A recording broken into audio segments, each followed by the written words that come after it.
La mémoire humaine est une chose fabuleuse. C'est grâce à cette capacité de se souvenir que l'on a la science, que l'on a la technologie, que l'on a une civilisation, que l'on a les technologies de l'information. Ce n'est qu'une question de mémoire, n'est-ce pas?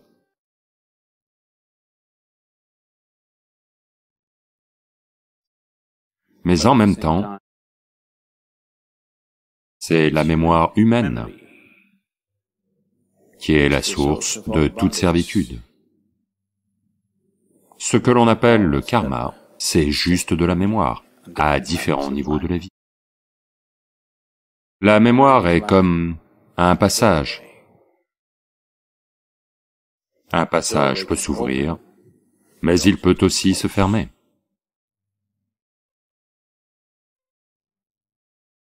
Si les portes s'ouvrent pour vous, dans votre expérience, les portes sont de belles choses. Si les portes se ferment sur vous, dans votre mémoire, les portes sont toujours d'horribles choses, n'est-ce pas?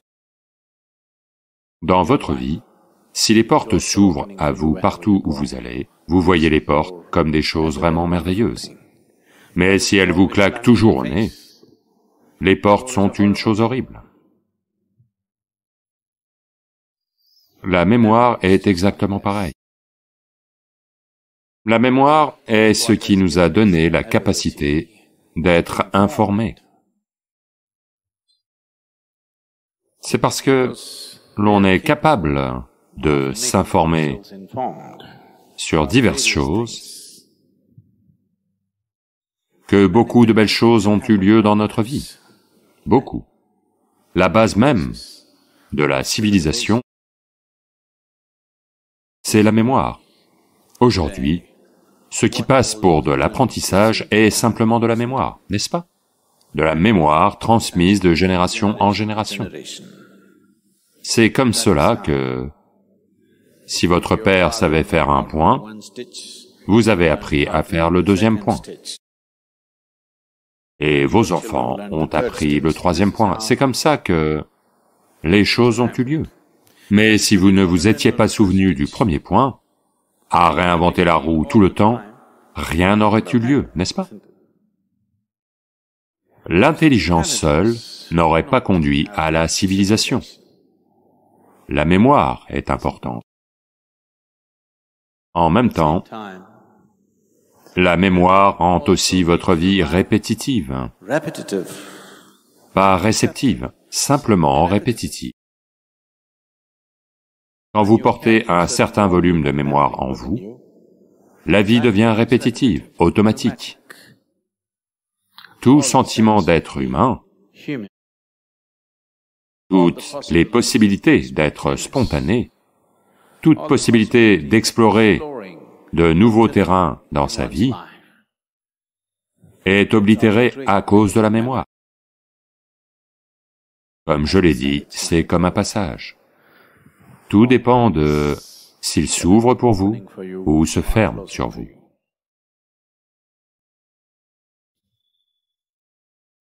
Quand les gens essaient d'apprendre avec leur seule mémoire, beaucoup de choses ont lieu. Et une grande partie de ce qu'on appelle la culture et la civilisation est un produit de cela, de la pure mémoire. Pas beaucoup d'intelligence dedans.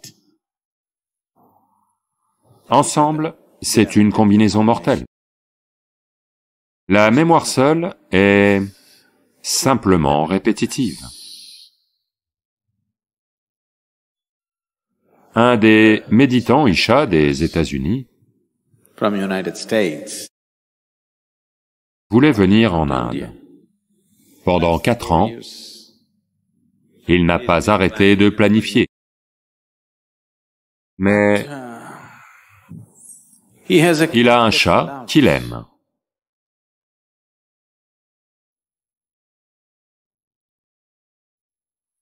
Et laisser le chat pendant plus de 2 semaines pour venir en Inde, c'est très difficile. Vous savez, le chat, il a divorcé de sa femme environ 6 ans plus tôt, donc il n'a pas ce genre de problème. Mais le chat, lentement, il devient un peu plus serein et il décide de venir. Donc il confie son chat à son frère et puis il s'envole vers l'Inde. Il atterrit à l'aéroport de Chennai. Dès qu'il passe la douane, la première chose qu'il fait, c'est que il emprunte le téléphone d'un volontaire qui était venu accueillir les méditants des États-Unis qui arrivaient ce jour-là, et il dit, « Je dois passer un coup de fil aux États-Unis. » Ok. Alors, il appelle son frère, et la première chose qu'il demande, c'est « Comment va le chat ?» Le frère dit, « Le chat est mort. » Il dit, « Quoi? Le chat est mort ?» Il hurle et crie et pleure. Et puis il dit, « Ok, il est mort. On peut toujours prendre un autre chat. Mais n'as-tu donc aucune sensibilité? N'aurais-tu pas pu le dire plus délicatement, simplement aboyer, « Le chat est mort. » N'y a-t-il aucune sensibilité en toi? Puis le frère demande, « Ok, qu'est-ce que j'étais censé dire? Il est mort. »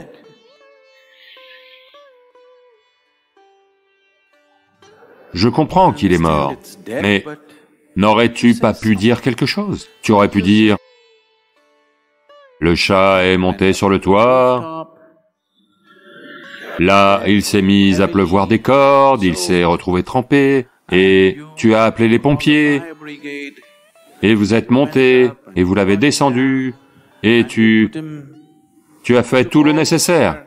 Tu l'as amené à l'hôpital pour chats, mais il a eu une pneumonie. Et il est parti, mais paisiblement. Quelque chose. Il n'y a aucun signe de civilisation en toi. Qu'est-ce que c'est que ça? Le chat est mort. Il dit, « Ok, la prochaine fois, j'essaierai. »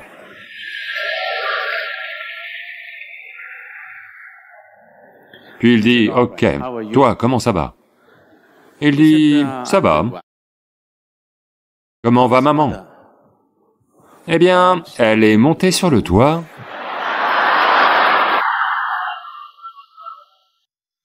La civilisation est en grande partie devenue comme ça.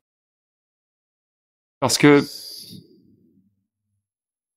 l'information qui voyage de génération en génération est stockée de différentes façons et énormément de distorsions. Et maintenant, vous ne pouvez plus regarder quoi que ce soit en face, tel que c'est. Le mental devient si profondément conditionné que vous ne pouvez plus regarder quoi que ce soit en face. Donc ce que vous appelez la culture est juste de la mémoire. Ce que vous appelez la civilisation est juste de la mémoire. La mémoire n'est pas inutile, la mémoire est utile. Mais si vous ne savez pas comment la mettre de côté, elle devient votre plus grande servitude, parce que la vie devient répétitive. Quand vous êtes répétitif, vous ne pouvez pas être réceptif.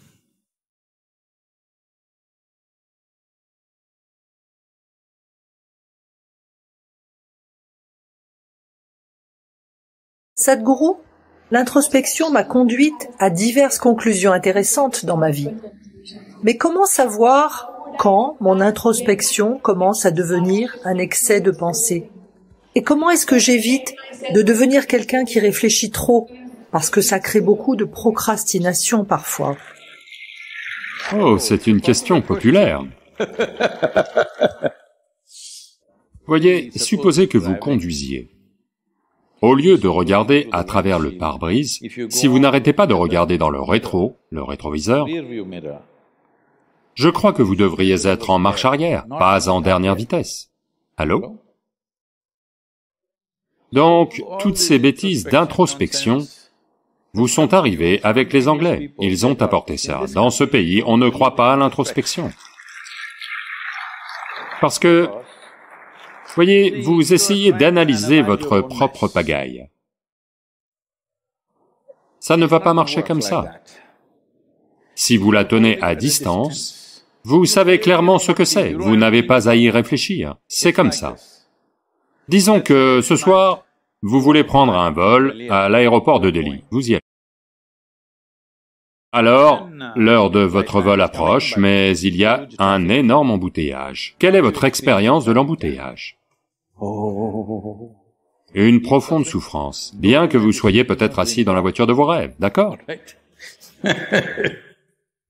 Maintenant, vous finissez par atteindre l'aéroport, attrapez votre avion et il décolle. Puis vous montez et vous regardez en bas. L'embouteillage est toujours là.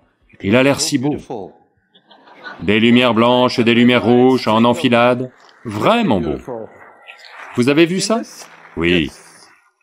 Tout ce qui s'est passé, c'est une petite distance, n'est-ce pas? Une fois qu'il y a une petite distance, ce n'est plus un problème. Vous savez comment le gérer. Et des réalisations majeures ont eu lieu ainsi.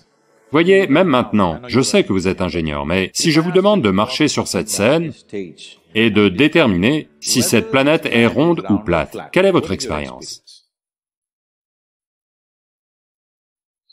Elle est plate. Elle est plate.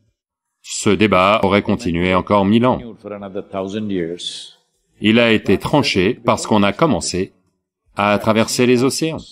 Alors on a pu voir qu'elle semble être ronde. Puis on a commencé à voler, clairement, la forme était très claire, puis on est allé sur la Lune, et on a regardé en bas, 100% clair.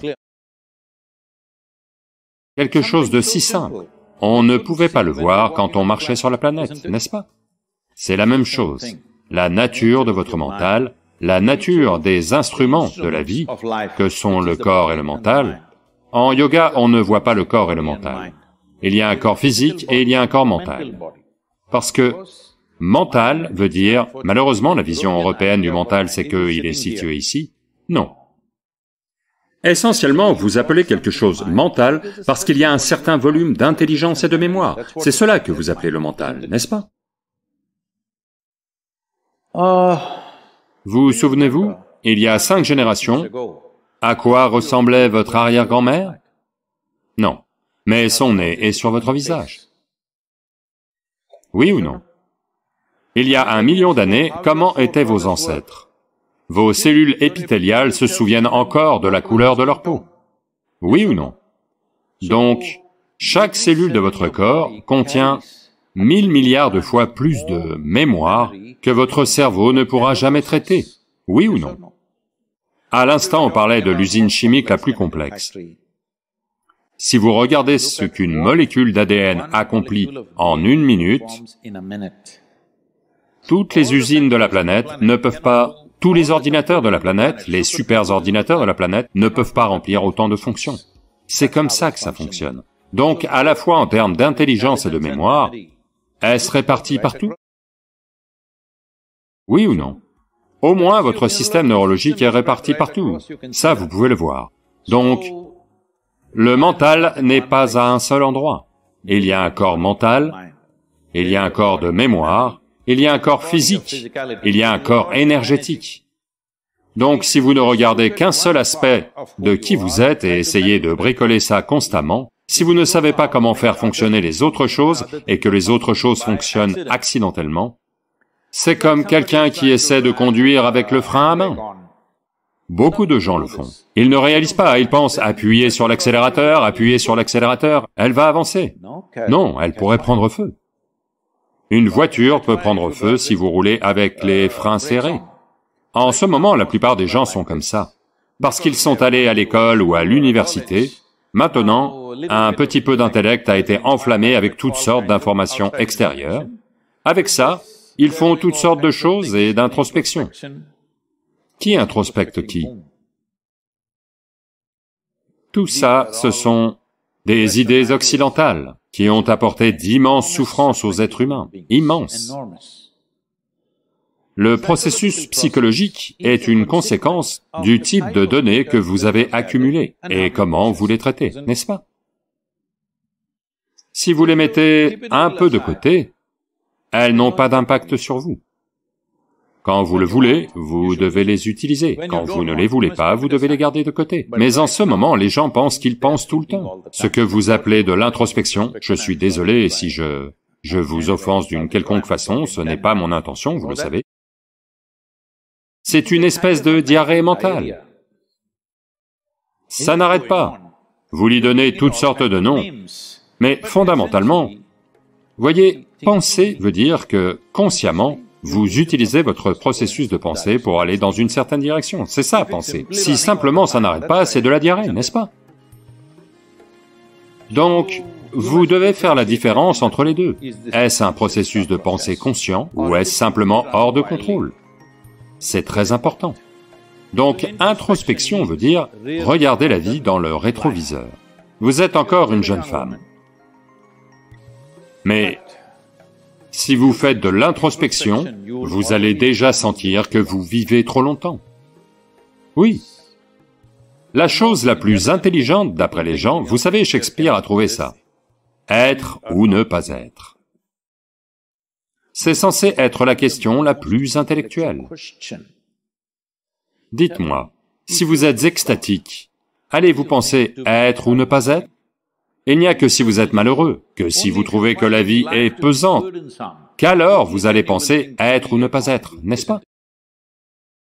Donc de bien des façons, votre introspection, que vous la fassiez à petite dose ou à grande dose, c'est la base des maladies mentales. Parce que vous essayez de trouver des solutions dans une poubelle que vous avez, que vous appelez votre mental. Qu'y a-t-il là? Que ce qui vous est parvenu à travers les 5 sens, rien de plus. Si vous cherchez quelque chose de nouveau, laissez-moi vous dire ça. Vous êtes ingénieur informatique maintenant, en devenir, pas vrai? Vous l'êtes déjà? Ok. Votre ordinateur peut-il fonctionner au-delà des données que vous avez rentrées? La même chose vaut pour votre mental. C'est un processus informatique, peut-être bien plus complexe que les ordinateurs que vous utilisez, mais fondamentalement c'est un processus informatique. Sans données, il ne fonctionne pas. Donc si vous connaissez les données, si vous avez écrit le logiciel, vous connaissez les données, vous savez ce qu'il peut faire et ce qu'il ne peut pas faire, qu'y a-t-il à introspecter? Donc, est-ce que je pense trop ou est-ce de l'introspection? Les deux ne sont pas nécessaires. Vous avez besoin de plus de clarté pour voir les choses. Si vous voyez une chose, si vous êtes juste capable de la voir clairement telle qu'elle est, alors il n'y a pas besoin d'une quelconque introspection. Une fois de plus, je vous le rappelle, vous êtes une jeune femme, mais est-ce que ça va? Je ne dis pas que vous êtes un bébé, je dis une jeune femme, bien que pour moi vous soyez un bébé. Donc, tout ce que je vous dis, c'est ça. Voyez, combien de temps votre vie dure dépend simplement au niveau de votre expérience, pas au niveau de votre âge. Avez-vous remarqué cela? Un certain jour, vous êtes très joyeuse. 24 heures passent en un instant, est-ce vrai? Un autre jour, vous êtes un peu déprimé. 24 heures semblent durer 1000 ans. Oui. Donc, seuls les gens misérables peuvent vivre une longue vie. Si vous êtes joyeux, c'est fini avant que vous ne compreniez ce qui se passe. Avant que vous ne compreniez de quoi il s'agit, enterrement. Oui, je me sens comme si j'étais né avant-hier. Regardez-moi.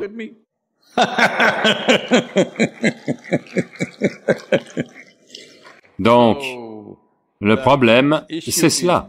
On essaie de régler la vie avec de l'introspection, des morales, éthiques, idées, philosophies, opinions, modèles, ceci, cela. Non, ce n'est pas cela qu'il faut.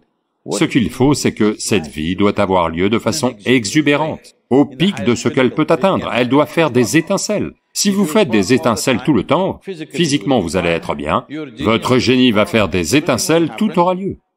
Eh bien, dans le monde, est-ce que tout aura lieu? Non. Le monde n'aura jamais lieu à 100% comme vous le voulez.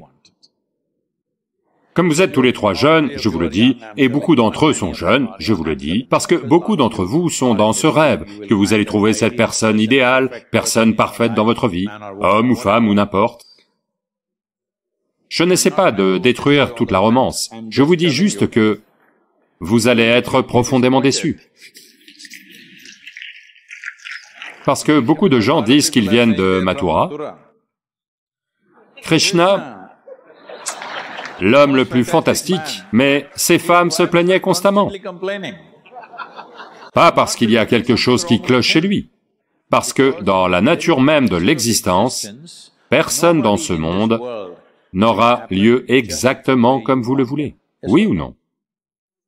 Donc il y a une option. Cette personne-ci, vous pouvez faire en sorte qu'elle ait lieu comme vous la voulez. Si vous faites cette seule chose, où est le besoin de tout ça? C'est ce que vous devez faire. Vous êtes ingénieur, vous devez faire un peu d'ingénierie, ingénierie intérieure, pour que celui-ci fonctionne exactement comme vous voulez. Le monde, on fera de notre mieux.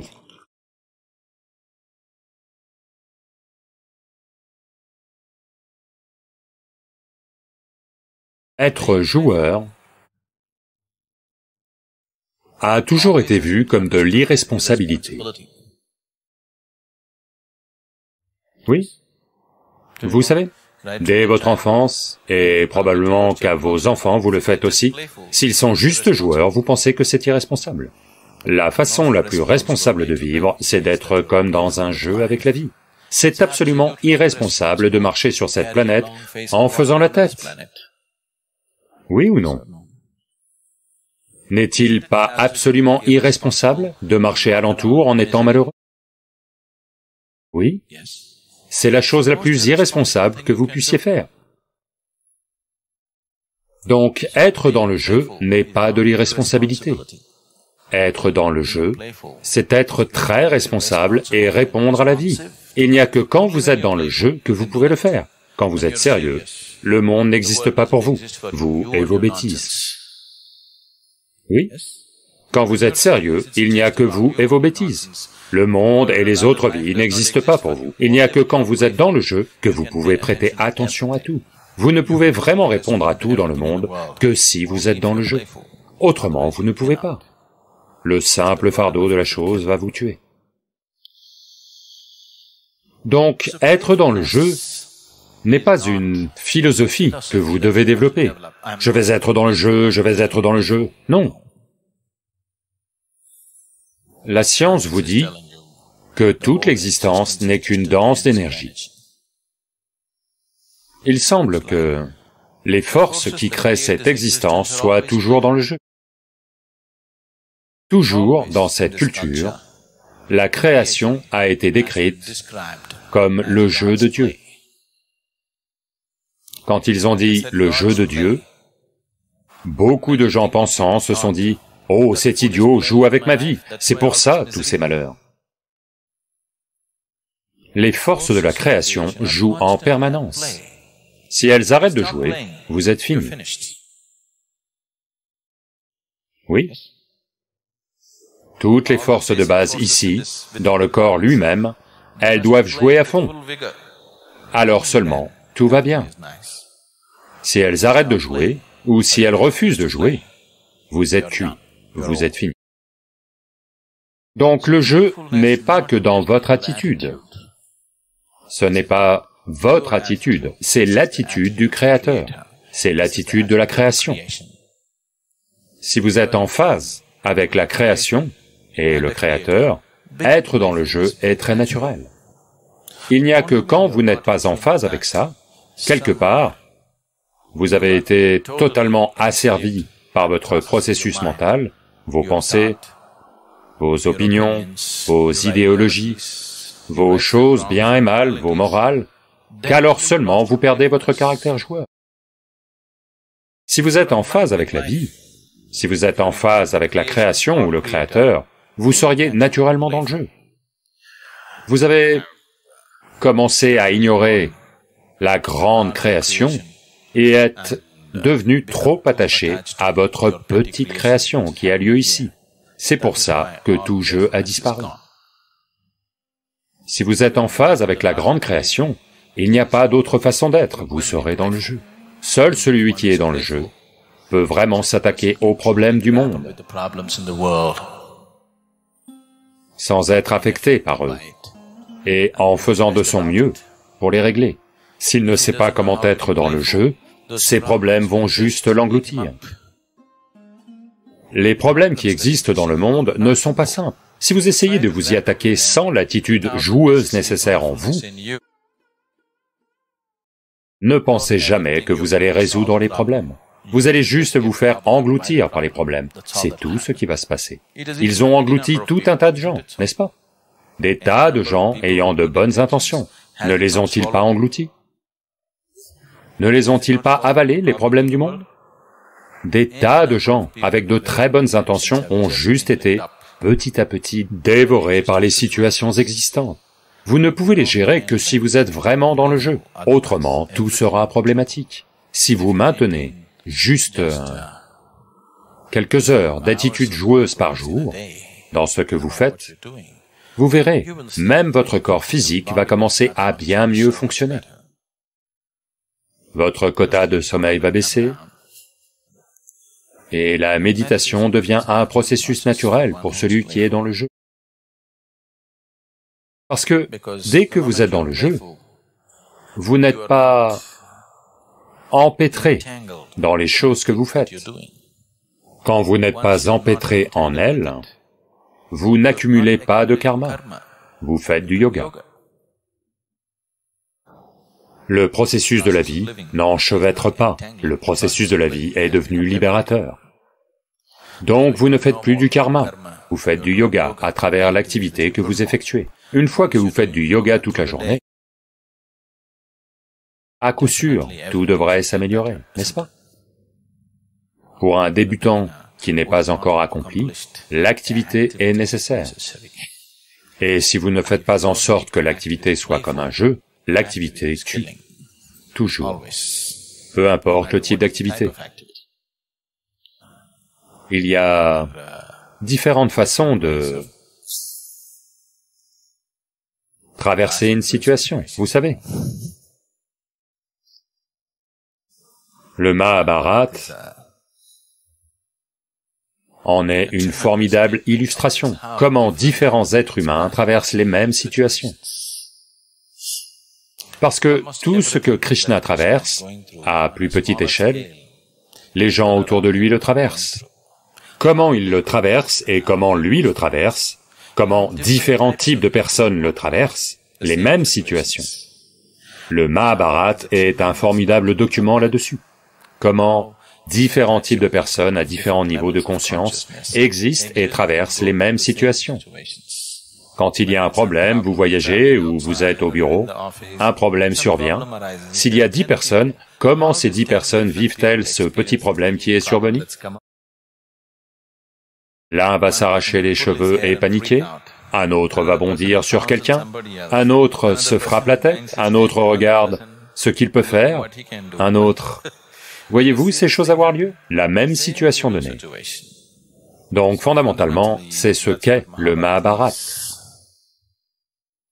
Que il y a tout type de gens, des gens bons, des gens mauvais, complètement diaboliques, absolument vertueux, divers types de gens. Si vous regardez ça, tous les types d'êtres humains que vous pouvez trouver dans toute société, ils sont tous là dans le Mahabharata, toute une gamme de gens.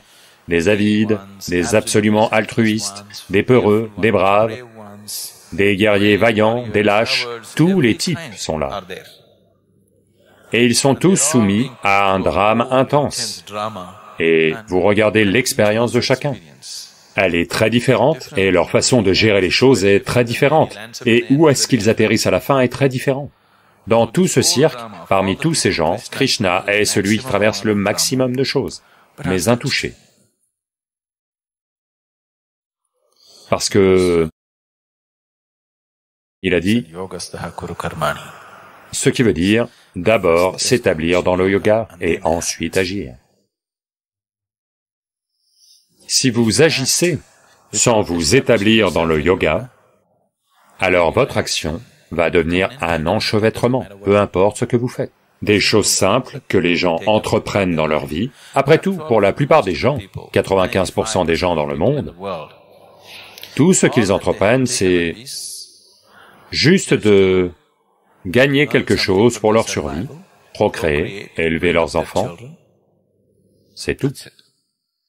Juste pour ce petit drame qu'ils ont choisi pour eux-mêmes, c'est ce qu'ils voulaient. Une petite affaire ou un travail, une maison, une femme, des enfants, un mari, c'est tout. Pour gérer ça, où ils atterrissent, beaucoup d'entre eux finissent même dans les asiles de fous, rien qu'en faisant ces choses simples, n'est-ce pas? Oui. Ils ne se sont pas attaqués aux problèmes du monde. Ils ne veulent pas être des dharmaguptas, voulant établir le dharma dans le monde. Ils n'ont pas pris de grandes responsabilités comme ça. Juste pour gagner leur vie, survivre, procréer et mourir, ce que chaque créature sur la planète fait. Pour cela, voyez où les gens finissent. Combien de gens finissent complètement fous? Combien de gens le sont à moitié? Oui, trop de gens, n'est-ce pas? Ça a un coût anormalement élevé, le simple processus de la vie.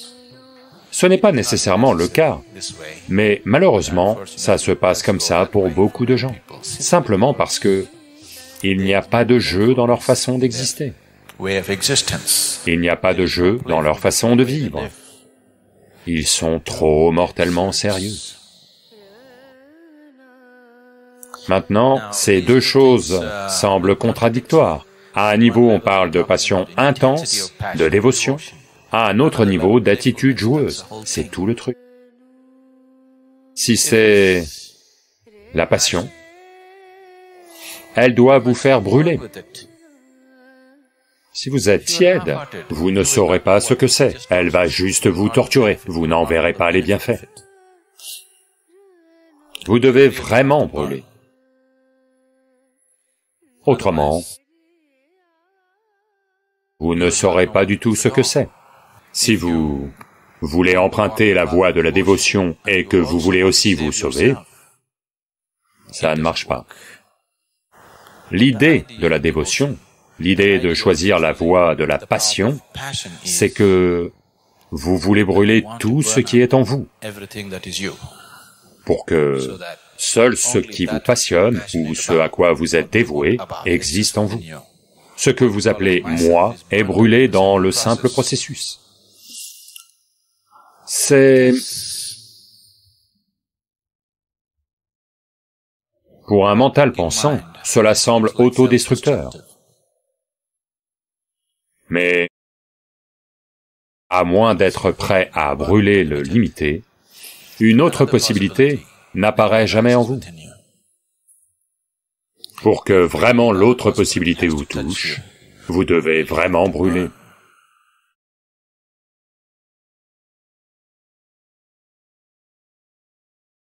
Quel genre de personnalité se forger? Oh, j'ai un petit aveu à faire. Je peux? Donc, quand vous dites personnalité, vous parlez de... Quelles sont les qualités qui doivent me guider?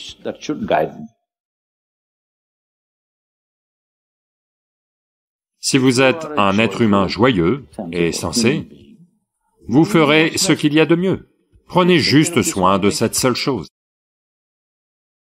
Namaskaram Sadhguru. Tout d'abord, merci beaucoup pour cette opportunité. C'est une expérience merveilleuse ces 2 derniers jours. Ma question concerne la personnalité. La personnalité de qui? Ma personnalité. Oh, donc vous êtes une personnalité, c'est ça?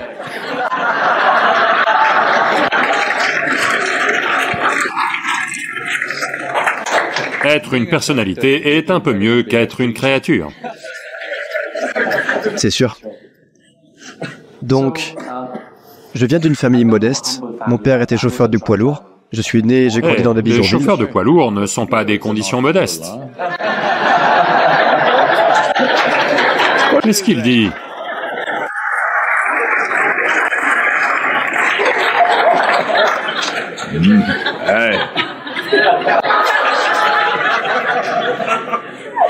Quel genre de personnalité dois-je construire pour mon propre développement holistique, pour pouvoir servir les gens et que ça me serve aussi, me rende heureux?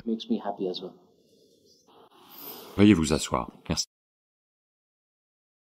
Donc, j'ai un petit aveu à faire. Je peux? Quand j'étais au lycée, peut-être quand j'avais 12 ou 13 ans, pendant ces 1 an et demi, 2 ans, j'ai sérieusement pensé à devenir chauffeur de poids lourd. Pas parce que c'était une leçon d'humilité, parce que c'était la chose la plus puissante à faire. Parce que j'étais fou de moteurs. Ce sont les plus gros moteurs en circulation. Donc ça va.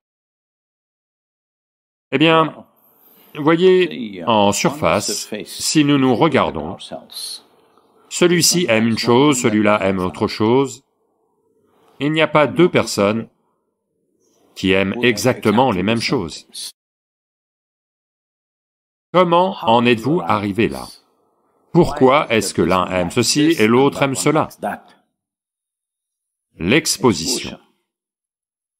La culture, n'est-ce pas? Qui vous cultive? Qui vous façonne comme ça? La plupart du temps, le façonnage est inconscient. Les parents ont désespérément essayé, mais vous savez, leur influence diminue avec vous tous. Elle diminue. Il fut un temps où la grand-mère était la plus grande influence. Maintenant, qui diable écoute la grand-mère? Ils vont consulter la dame de Google. Donc, il y a eu une très forte diminution de l'influence des parents au cours des 20 dernières années ou 25 dernières années. Donc, quand cela a eu lieu, que ceux qui tenaient le plus à quelqu'un, ils ont raison ou tort, mais ils tiennent à vous. N'étant plus influencés par eux, et étant influencés par quelqu'un d'autre, que vous ne connaissez pas, que ce soit dans la rue, ou en ligne, ou à l'école, ou n'importe où les enfants vont, où les gens grandissent, il y a un énorme flux dans la société. Si l'on ne gère pas ce flux prudemment, de façon responsable, ça peut être un désastre, vous savez. Parce que les gens qui ne se soucient pas sincèrement de vous essaient de vous façonner. Les gens qui ont pris soin de vous, à coup sûr, ils tiennent à vous. Mais ont-ils du recul sur la vie? Pas forcément. La question c'est, ce qui se présente à vous, en grande partie, est une conséquence de l'époque dans laquelle on vit. Ce qu'on en fait est à 100% entre nous. Donc, ce qu'on en fait, c'est ce que vous appelez la personnalité. Ce n'est pas un mot très positif. Tu es une personnalité n'est pas un mot positif, ok? Donc, quand vous parlez de personnalité, vous parlez de... Quelles sont les qualités qui doivent me guider? S'il y avait le choix entre être assis ici, débordant d'extase, à chaque instant de votre vie, ou être, comme les gens disent, les hauts et les bas, c'est bien, tu sais, parce que c'est tout ce qu'ils ont. Ou certains disent même, il n'y a que quand tu es vraiment déprimé et vraiment opprimé, que ton intelligence va s'enflammer et tu as vu toutes les choses formidables qu'ils ont faites. Les gens ont fait de très grandes choses quand ils ont été emprisonnés et battus et torturés. Il y a des gens qui soutiennent ça aussi. Peu importe qui dit quoi. Quel est votre choix naturel? Le plus haut niveau de bien-être ou de mal-être? De bien-être. Oui ou non? Vous avez 4 aspects. Vous avez un corps, vous avez un mental, vous avez des émotions, vous avez vos énergies. Tous ces 4 doivent être agréables. Le corps devient agréable, on appelle ça la santé. Le corps devient très agréable, on appelle ça le plaisir. Le mental devient agréable, on appelle ça la paix. Il devient très agréable, on appelle ça la joie. Les émotions deviennent agréables, on appelle ça l'amour. Elles deviennent très agréables, on appelle ça la compassion. Les énergies deviennent agréables, on appelle ça la félicité. Elles deviennent très agréables, on appelle ça l'extase. L'environnement devient agréable. Comment doit-on appeler ça? La réussite ou le centre Isha Yoga?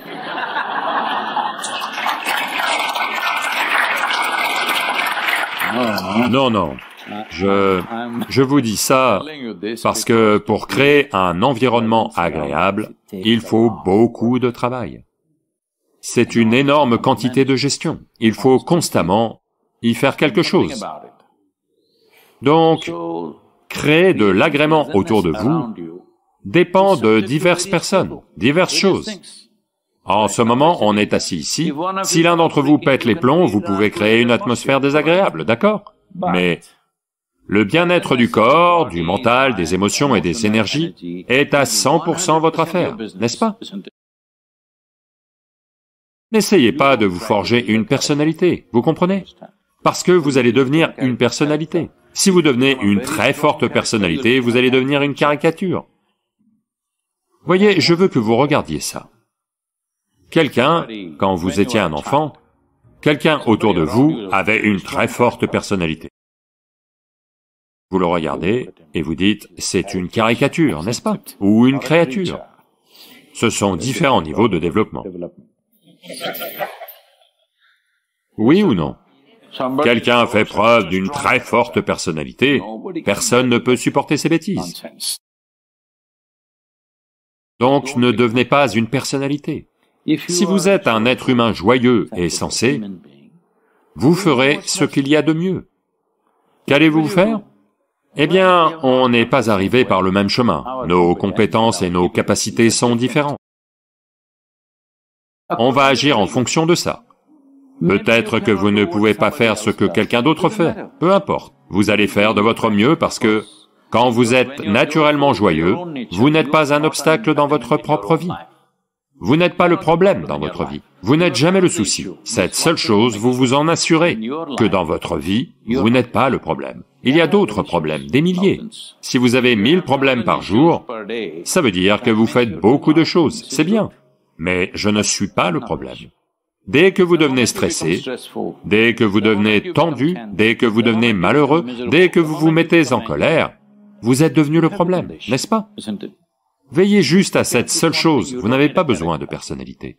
Vous pouvez juste être, comme la vie. Vous êtes une vie, n'est-ce pas? Donc ne devenez pas une personnalité, juste la vie. La vie, c'est... La vie est le metteur en scène de toutes les personnalités. Comme la vie existe, le corps a évolué comme ça. Vous n'êtes pas né comme ça, n'est-ce pas? Comme la vie palpite ici, vous êtes Punjabi. J'essaie juste de trouver quelle nourriture. Voyez, un dokla. Un dokla, selon les Indiens du Sud, c'est un idli qui a mal tourné.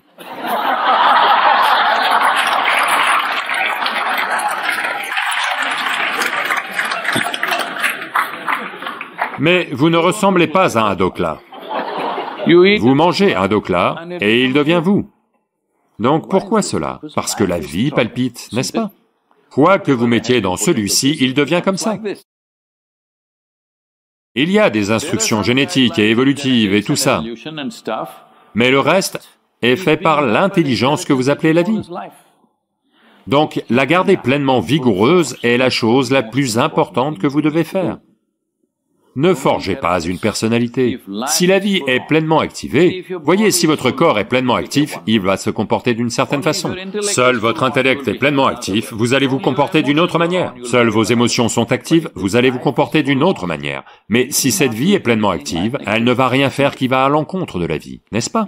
Vous avez besoin d'une meilleure assurance que la vie? Je vous le demande. La vie est la seule assurance, n'est-ce pas, que vous ayez? Donc, ceci est la chose la plus importante. C'est une grosse erreur qu'un grand pourcentage de l'humanité a commise, que on pense qu'on doit créer quelque chose. Non, c'est déjà là. Voyez, un manguier n'essaie pas de fabriquer des noix de coco. Sa seule aspiration, c'est de devenir un manguier pleinement épanoui.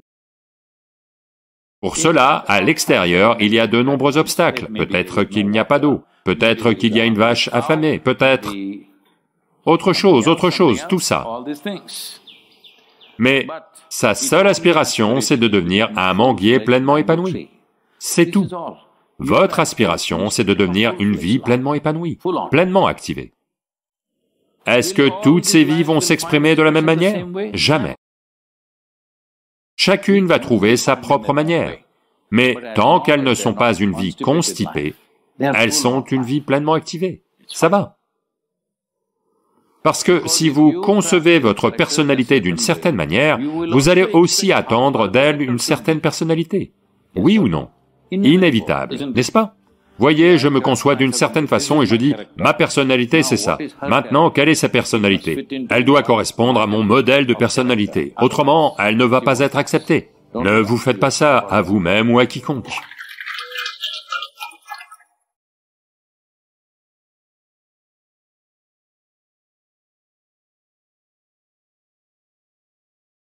Je ne savais pas que les questions étaient si populaires. Voyez, avec tout le respect que je dois à toutes les personnes religieuses. Voyez, religion signifie essentiellement croire en quelque chose. Chaque fois que quelqu'un dit « je suis une personne religieuse », il se qualifie de croyant. Oui? Croyant. Croire, qu'est-ce que ça veut dire? Ça veut dire que vous ne savez pas quelque chose, mais que vous n'êtes pas prêt à admettre que je ne sais pas, donc vous le croyez. Ce que je dis, c'est que si vous ne savez pas quelque chose, pourquoi ne dites-vous pas simplement « je ne sais pas » ? Allô? Est-ce que ça va? Je ne sais pas quelque chose, je dis « je ne sais pas », car « je ne sais pas » est une formidable possibilité. Ce n'est que quand vous dites « je ne sais pas » que le désir de savoir, la quête du savoir et la possibilité de savoir deviennent une réalité vivante dans votre vie. Tout ce que je ne sais pas, je le crois. Cela a conduit à beaucoup de choses. Une chose que ça fait, c'est que ça vous rend confiant. Je crois, ça vous rend confiant. Mais la confiance sans clarté est un désastre.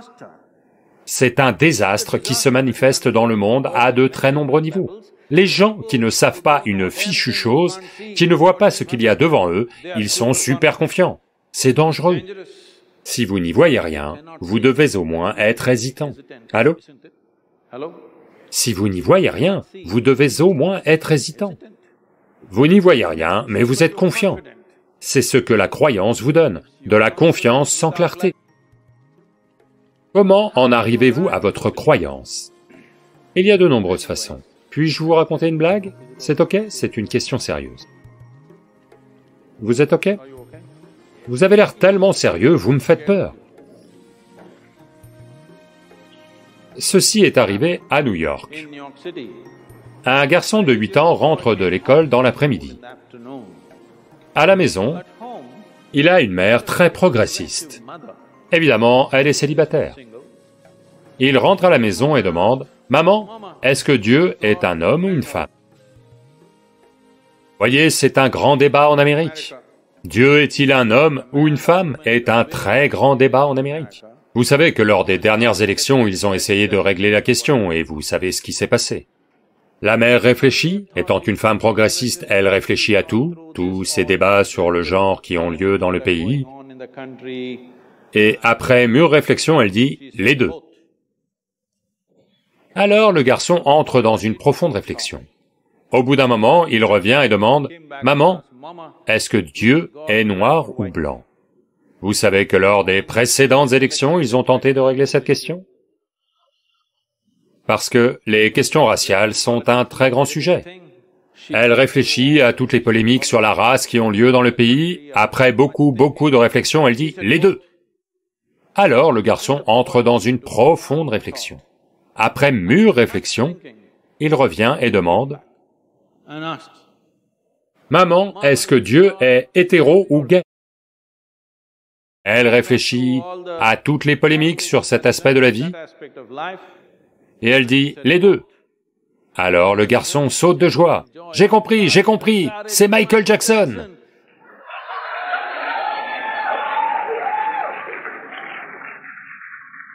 Je ne sais pas comment vous en êtes arrivé au vôtre. Vous devez comprendre que ceci est une culture sans Dieu. Dans cette culture, on vous a toujours dit, ta vie est ton karma. Oui ou non? Vous avez oublié? Dans cette culture, on vous a toujours dit, ta vie est ton karma. Cela veut dire que votre vie est votre création. Il n'y a personne qui vous gère de là-haut. Votre vie est entièrement votre karma. Vous êtes grand, vous êtes petit, vous êtes capable, vous êtes incapable, vous pouvez faire quelque chose, vous ne pouvez pas faire quelque chose, on dit « Ayo karma ». On vous le dit depuis toujours. Ta vie est entièrement ta création. Mais ceci, nous l'avons transformé en autre chose. Et maintenant, nous aussi, on commence à regarder vers le haut. Ou par voilà. Vous êtes tous élèves ingénieurs, dites-le moi. Cette planète est-elle ronde ou plate? Vraiment? Elle est ronde? Certains d'entre vous disent non. Cette fille? Est-ce une planète ronde, je vous le demande? Oui. Est-ce qu'elle tourne? Donc, vous n'êtes même pas au pôle Nord, vous êtes à Chennai. Ici, si vous regardez vers le haut, et que la planète tourne, vous regardez inévitablement dans la mauvaise direction. Allô? Vous ne savez même pas où est le haut. Dans ce cosmos, savez-vous où est le haut et où est le bas? Allô? Est-ce que quelque part il est marqué « là-haut c'est par là » ? Pourrez-vous un jour déterminer où est le haut dans ce cosmos? Non. Alors que regardez-vous là-haut?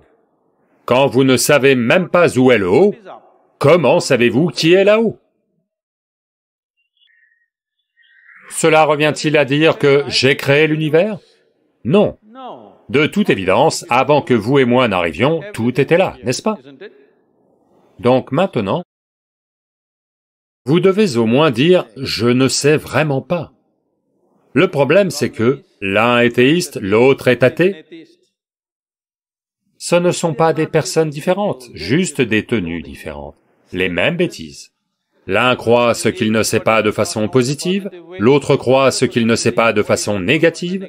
Tous les deux sont des croyants en quelque chose qu'ils ne savent pas, n'est-ce pas? Quel est le problème de l'être humain? Que vous ne pouvez pas admettre que « je ne sais pas ». C'est tellement merveilleux, tellement humain de dire « je ne sais pas », n'est-ce pas? Si vous ne savez pas, si vous réalisez que vous ne savez vraiment pas, votre intelligence sera toujours alerte, elle ne dort jamais. Toujours, à chaque instant de votre vie, même dans votre sommeil, elle restera éveillée, si vous réalisez que je ne sais réellement pas. Ces croyances vous ont poussé à juste manger du pongal. Et vous savez, à juste devenir léthargique. Le monde est devenu léthargique. Quand je dis léthargique, pas physiquement.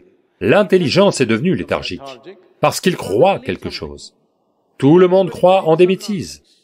Peut-on être assez franc, les jeunes de cette nation, je vous le demande, les jeunes de cette nation, est-on assez franc pour dire ce que je sais, je le sais, ce que je ne sais pas, je ne le sais pas? Est-ce que c'est OK pour vous? La jeunesse de l'Inde, je vous le demande.